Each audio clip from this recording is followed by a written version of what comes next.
On écoute vos propositions, comme ce matin, celle de Véronique. Elle nous parle de logement. Bonjour, je m'appelle Véronique, j'ai 50 ans, j'habite au Minime à Toulouse.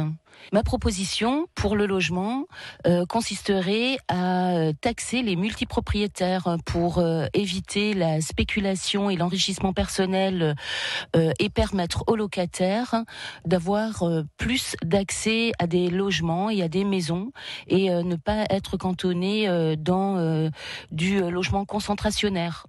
La deuxième proposition, c'est de encadrer les loyers pour que les loyers ne dépassent pas des sommes qui soient payables par les locataires et qu'on ne compense pas le montant que les locataires peuvent payer avec une aide au logement qui ne leur sert à rien parce que l'aide au logement va directement aux propriétaires. Il faudrait que les propriétaires proposent des loyers beaucoup moins chers pour que les gens puissent payer leur loyer.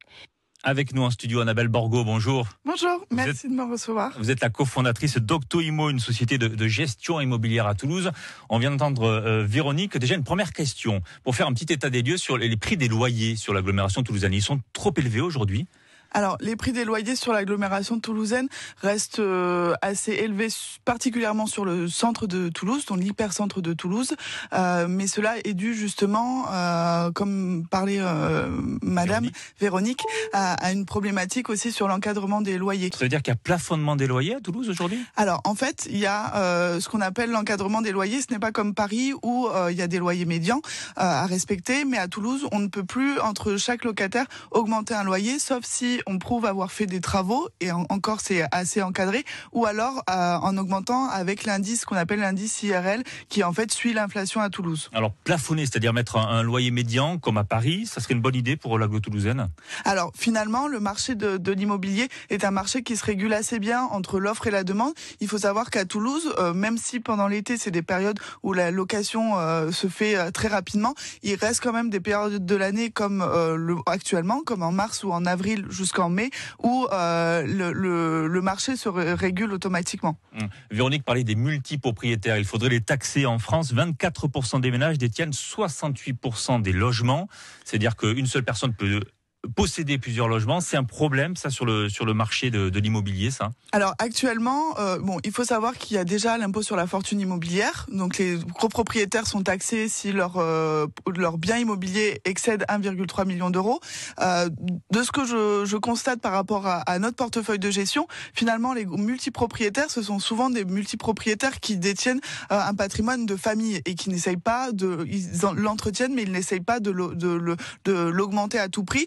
On a plutôt des jeunes entre 30 et 35 ans qui ont déjà fait leur premier achat immobilier et qui vont sur un second achat immobilier, qui veulent garder leur premier achat justement en vue peut-être des difficultés pour leur future retraite. Ça veut dire qu'il n'y a pas forcément une volonté d'enrichissement à outrance de la plupart des propriétaires. Alors en tout cas à Toulouse, sur notre portefeuille de gestion et de ce que je vois dans ma vie professionnelle, ce n'est pas une impression que j'ai. Autre question, Véronique disait il faut peut-être revoir le système sur les loyers, notamment les aides publiques. On sait qu'on peut toucher des aides pour payer son loyer. Elle a dit qu'il faudrait carrément les supprimer, comme ça pourrait niveler par le bas en fait ces loyers qui sont peut-être gonflés parce qu'il y a une aide derrière. Qu'est-ce que vous en pensez tout Alors, justement, les personnes qui ont des aides au logement, à contrario, c'est pas forcément les personnes qui vont avoir un dossier facilement validé par les agences immobilières ou par les propriétaires, parce que l'idée d'avoir des aides au logement veut aussi dire que les rémunérations sont pas forcément à hauteur des 3 fois le montant du loyer qu'on propose habituellement. Moi, ce que je pense, c'est qu'il faudrait à contrario que les agences et les professionnels de l'immobilier s'ouvrent de manière à proposer différentes garanties, parce que maintenant il y a les assurances garanties loyer impayé qui sont des assurances payantes, et donc la plupart de ces assurances demandent des dossiers vraiment parfaits, et c'est ça qui bloque aussi la mise en location pour les locataires qui ont des difficultés. Alors qu'il y a d'autres garanties comme la garantie Visale ou des garanties comme les garants physiques, et justement ces personnes-là se voient souvent refuser un logement parce qu'elles ne rentrent pas dans les critères, et finalement il faudrait un petit peu ouvrir les critères d'acceptation de dossier.